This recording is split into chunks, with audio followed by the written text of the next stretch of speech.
Alright guys, this is going to be a just a standard Eagles video. But yeah, as you guys probably heard, as of today, Zach Ertz has been traded to the Arizona Cardinals. It's not overly surprising that he was traded. However, what they got for it is a little bit surprising. So I'm reading this article from NFL.com. I'll go ahead and leave a link in the description, as always, if you guys want to check out the article and read it for yourself. But we're just going to kind of go over this. So it says, Eagles trade three-time Pro Bowls tight end Zach Ertz to Cardinals. Philadelphia agreed to trade the veteran tight end to the Arizona Cardinals in exchange for rookie cornerback Tay Gowan and Arizona's 2022 fifth-round pick, which that's the part that is confusing to me, is that they were only able to squeeze a fifth-round pick out of him. Now, I looked up Tay Gowan. I'll be honest, I didn't really know who the hell he was, so I had to look him up. But it looks like he was drafted by the Arizona Cardinals in the 6th round of the 2021 draft, so this year. So he's a 6th-round draft pick, guys. So essentially, we got a 6th-round draft pick cornerback, and we got a 2022 5th-round draft pick. Now, I know the Cardinals are really good this year. They're 5-0, so I don't know how good this Tay Gowan guy is in the 5 games he's played with the Cardinals. Maybe he's that much of a game changer, but at the same time, I don't think the Cardinals would be trading him if he was that great. I mean, they just drafted the guy, and they're going to trade him for Zach Ertz, he's a very well-set-in veteran at this point, so also, Zach Ertz isn't cheap. They're going to have to pay him. So yeah, it's a confusing move for me, guys. Not that the Eagles traded Zach Ertz. Like I said, I was kind of expecting this after they got rid of Wentz and they got rid of Peterson. Like, I was expecting Ertz to go. I'll be honest, I thought Ertz would play out the whole season, but as you guys are seeing, it doesn't look like the Eagles are going to do much this year.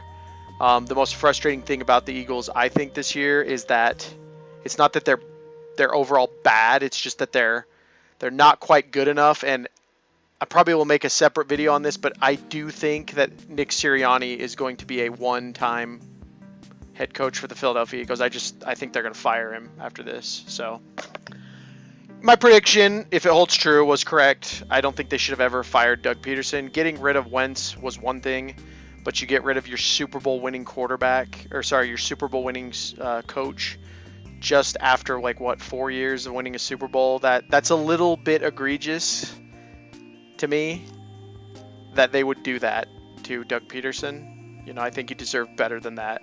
And to get rid of him for Nick Sirianni, again, he's not really a name that inspired a lot of hype for many people.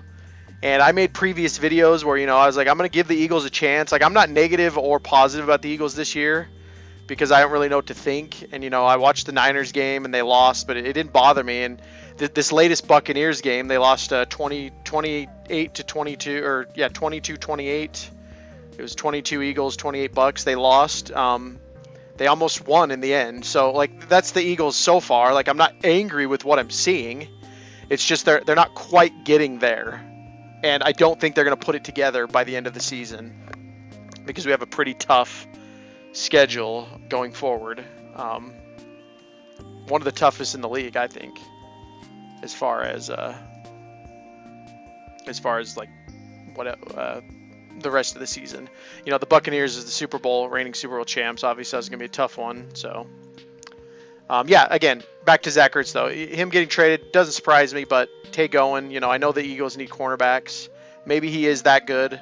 We've got Darius Slay. Now we've got Tay Gowan, so that could be good. The Eagles' defense, by the way, I will say, the Eagles' defense has been my favorite part about watching this team this season. Honestly, if the Eagles' defense wasn't as good as they are, this team would just be trash, in my opinion.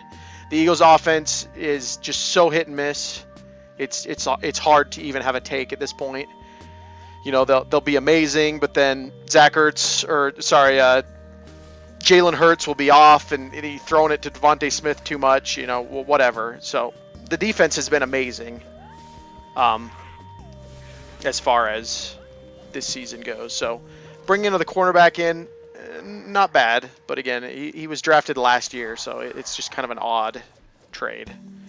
Anyway, we'll continue. It says, Ertz has gotten emotional on multiple occasions over the last couple of years, knowing his time with the only NFL franchise he's ever known was likely nearing its end. He fought back tears during an end-of-season press conference in January, remained quiet through the offseason as rumors swirled regarding his displeasure with his current situation, and then publicly mended fences with Eagles management at the start of the season with the declaration he'd like to retire in Philadelphia.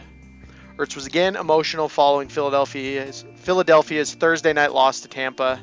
Now we certainly know why. And yes, there was rumors before this game, I did hear this, that the Buccaneers game was going to be the last game and that Zach Ertz was going to be wearing Philadelphia Eagles jersey. I knew this. I did read about this, and watching the game, he kind of looked really stonish in that game, like very emotionless. So I could tell, I could kind of tell, like, yeah, this could be it. But then it goes on to say, I was crying in the locker room last night for 30 minutes. I felt bad because the guys didn't really know, but I couldn't help it. So it sounds like, honestly, this deal was made, like, even before the game took place. Ertz told reporters Friday it was special last January against Washington. There were no fans, so it was weird. I'm glad I didn't end it like last January. It was a special night. Obviously didn't win, which sucked, but it was fun. It was fun to do what I do out there.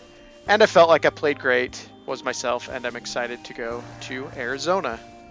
So, yeah, the rest of this is just kind of, fluff on Zach Ertz. Like I said, I'll let you guys read the entire article if you want, but I guess I'll just end the video with this. Zach Ertz has always been one of my favorite Eagles ever since he was drafted way back in the Chip Kelly days. I don't know if you guys know my exact history with the Philadelphia Eagles as far as how long I've been a fan, but it really started with the Chip Kelly team. That was when I became like a diehard Eagles fan. I watched, the first season of the Eagles that I ever watched, like all the way through, was the 2013 Eagles season. And we all know that was the first year of Chip Kelly. So, I remember they drafted Zach Ertz in the second round of that draft. It was a great feeling because it was like, we have a new coach, we have a new offense, and the Chip Kelly years, they were frustrating as hell, but they were also fun. That was like when my first love with Nick Foles started, right? Like he was great that year as well. So Zach Ertz as far as I'm concerned, he's been an Eagle as long as I've been a diehard fan. So obviously I'm not making this video to be like, oh yeah, I'm glad that he's gone. Like, I'm really not, guys, but this is the NFL. The fact that he stayed on the team as long as he has in today's NFL is frankly miraculous, because most players, they just don't last that long. So the NFL, it's like people are just flying all over the place. I can't even keep up with it most of the time. Like I have a lot of reasons why I'm not watching the NFL. Biggest reason is that it's become so political, and it's just taken so much out of the game for me personally. But also, it's just the fact that so much just changes every year, and it's hard to keep up with a lot of the stuff going on in the NFL these days, because it's not your mom and pop's NFL, right? It's not the kind of NFL where you draft a player and he's gonna play. Like most of the players drafted back in like the 50s and 60s, they'd stay with the team for pretty much their whole career, but that's not the case anymore. So I'm not really saying it's good or bad. That's just the nature of the beast these days. So yeah, much respect for Zach Ertz. I wish him the best of luck with Arizona. They're a 5-0 team. Honestly, they look like a Super Bowl contender. So if Zach Ertz manages to get another ring with another team, I'm all for it. He's on another bird team. So yeah, give him a Cardinals ring if it comes down to that. Because I'll tell you right now, guys, it sure as hell ain't gonna be the Eagles this year. They ain't winning no Super Bowl unless a miracle happens. Which is unlikely. I think Dallas takes the division easily. But anyway, that's a topic for another time. So just wanted to address that. Zach Ertz goes to the Cardinals. I think the Eagles could have got more for this, but it is what it is. Hopefully this forgot his name already. Sorry about this. Tay Gowan. I was going to say Tay Bowen. Hopefully this Tay Gowan guy ends up working out for the Eagles, and maybe we can turn that 5th round draft pick. I don't know if it's a conditional draft pick. Doesn't really say, but I don't know. Like I've said all along, if you really want to fix this team, got to get rid of Howie Roseman. Because if you don't get rid of Howie Roseman, he's just going to waste more draft picks. So anyway, that's the video, guys. Thanks so much for watching and supporting the channel. As always, I'm going to plug my alt tech because I'm going to be doing that now. I don't know if you guys love or hate this, but I got to do it because I really don't want to be focused on YouTube as much anymore. So if you guys want to check me out, Odyssey, BitChute, Rumble, things like that. The biggest one I'm focusing on is Odyssey. Like I said in past videos, Odyssey has a cool feature where everything you upload to YouTube gets backed up on Odyssey. So everything that you see on this channel, you can also see on Odyssey. So if you guys want to go check that out, I really, really would appreciate it. I'll leave a link for it in all the descriptions from now going forward. And there's a link for it in the banner of my YouTube channel. But that said, guys, thanks so much for watching, and I'll talk to you all later.